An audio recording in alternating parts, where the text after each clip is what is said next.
Hi, this is Patti Miner, and it's been a while since I've done a Facebook Live, and I wanted to share with you my Sunday lesson on the Sabbath day. I work as a service missionary at the Assisted Living Center.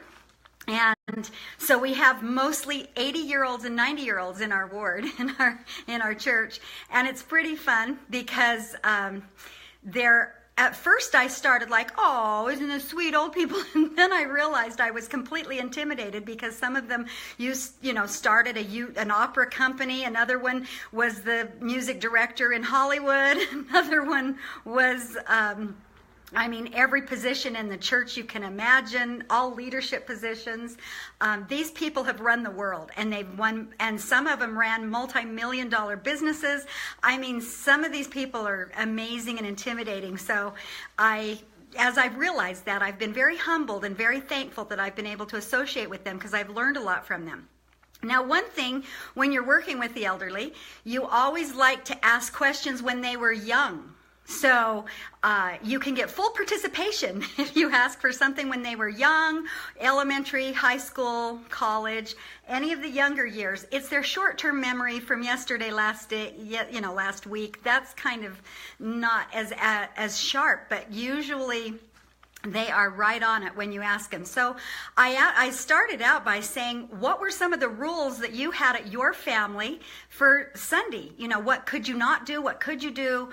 Some people had to wear dresses all day long on Sunday. They weren't allowed to wear comfortable clothing because they thought that was for the Lord. And other people were, the normal, don't shop on Sunday and don't do a lot of things on Sunday. We talked about in ancient times how they couldn't even take so many steps or do any work at all, or it was the death penalty. Like, no, don't do any of those things. Like, wow, so they had the death penalty if you disobeyed the Sabbath day back in the day in the scriptures. And so it was interesting because some of these, it ended up being true confessions of what we did on the Sabbath day we weren't supposed to do.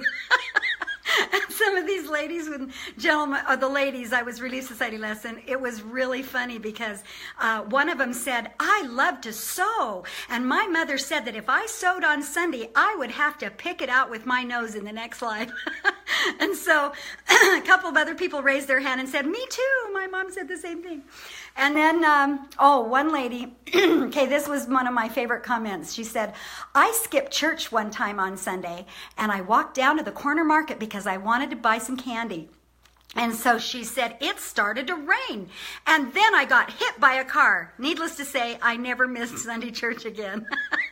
So anyway, yeah, there were some crazy stories of true confessions of what happened when they were younger and full participation. Lots of people had cute stories. It was fun.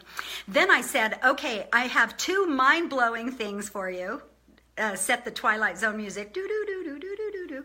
And then one really fun thing. And I shared with them as I was studying about the Sabbath day in the scriptures, in the Old Testament, New Testament, Book of Mormon, Doctrine and Covenants, all of our scriptures. I realized that in Genesis, it says the Lord set apart this sacred time.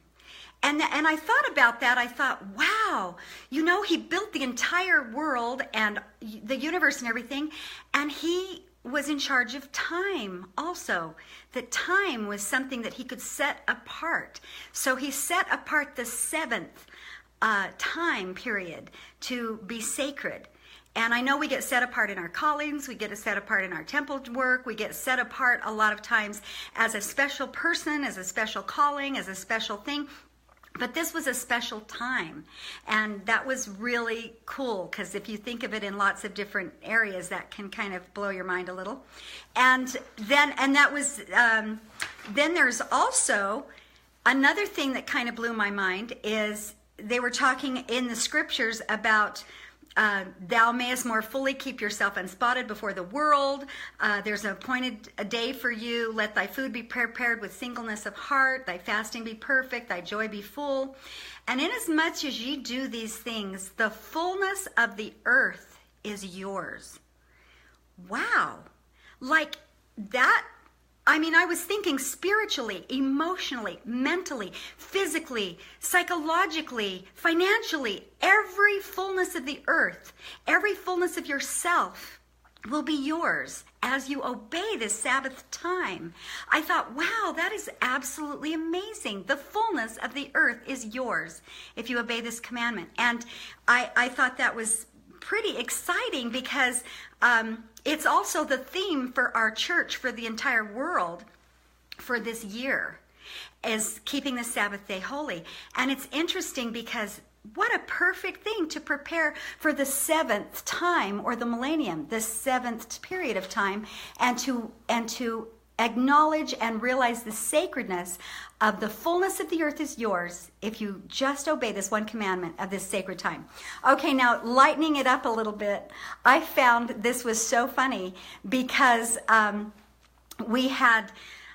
asked everybody in the audience. I didn't know because, they're in their 80s and 90s. I said, has everybody been to a movie theater? And they all raised their hands. So luckily they all have. So I said, you've all been to a movie theater, and you know how when you go to a movie theater, you go to the theater just for your own entertainment, right? It's just for you. It's for your own time. It's for your own, you need a break. This is your time. And you want to be entertained, right? And when you go to church, it is your time to commune with God. It is your special, it's for your edification, it's for your personal relationship, and your Sabbath day experience is for you, is when you go to church, right? Okay, so here were some funny excuses that I found that people have used for not going to church, but now we're going to liken it to not going to the theater, because remember, going to the theater and going to the church is for your personal edification, your personal entertainment, it's for you. Okay, so now see how funny this would sound if you likened it to a theater. Okay, I don't go to the movies because the manager of the theater has never talked to me. I don't think he likes me. Like the preacher, the bishop, somebody that's in charge didn't say hi, so then you don't want to go again. Okay, say, I did go to the movies once, but no one spoke to me. I don't think the people in the theater are very friendly. And that wouldn't matter in a movie, right? Then, this is my favorite, not all the people who go to the movies live up to the high standards of the film. Okay, that's a real great one. I went to the movies so much as a child that I don't think I ever really need to go again. As if you don't need entertainment again. As if you don't need spiritual edification again.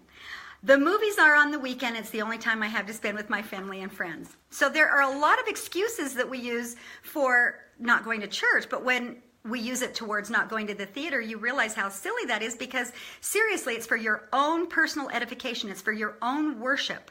It's for your own getting the fullness of the entire earth and setting apart this sacred time.